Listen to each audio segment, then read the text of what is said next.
Hello people of the Philippines, people of United States, or wherever you are around the world. For today's video, we have a very special guest. Atong guest karong adlaw kay ang taas, puti ug dako from the west, Mr. Koba. Our video for today is long distance edition, Love Without Borders. Paminaw jud mo diri ayo kay mag-long pista later.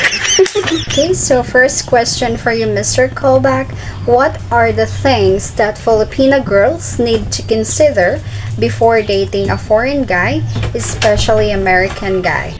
Okay, let's see. I think one of the main things she would want to consider is the cultural differences between America and the Philippines. The Philippines is more family-oriented in their culture. And Americans love their family, of course, but we're taught from a very young age to be more independent and outgoing.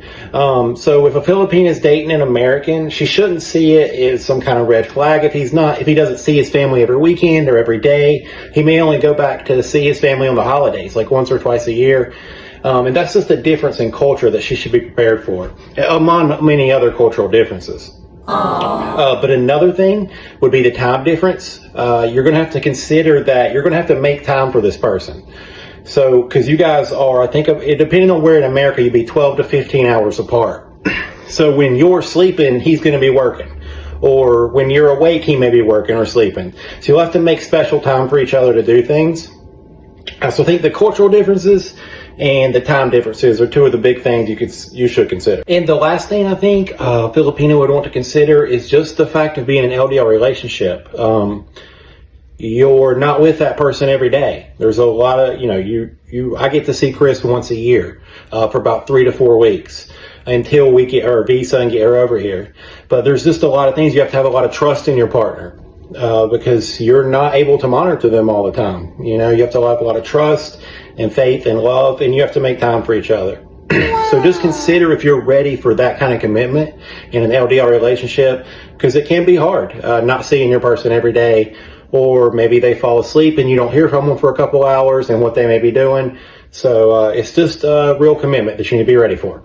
Second question is, what did you learn about Filipino culture? Hey, let's see. I think one of the biggest things I learned about Filipino culture is when they're speaking to each other, they always sound like they're super mad at each other.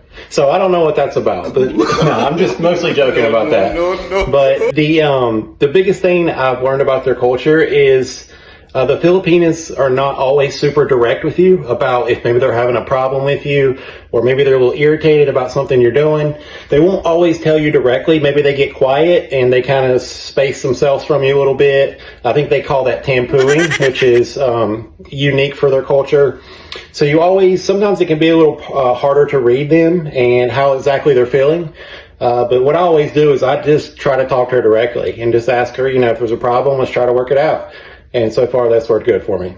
Our last question for you is, what is the biggest obstacle for long-distance relationship? I definitely think the single biggest obstacle for an LDR relationship is just the fact that you're so far apart. It's just the nature of being an LDR. You're not able to hug that person, kiss that person, sit down on the couch and watch a movie right beside them. So you just have to be prepared for a long commitment. Because no matter if the American is moving to the Philippines or the Filipino is coming to America, that's a long process. So you have to be prepared to wait it out and be committed, make time for that person, and understand that you're not going to get to see them every day. You're not going to come home from work and sit down and have dinner together.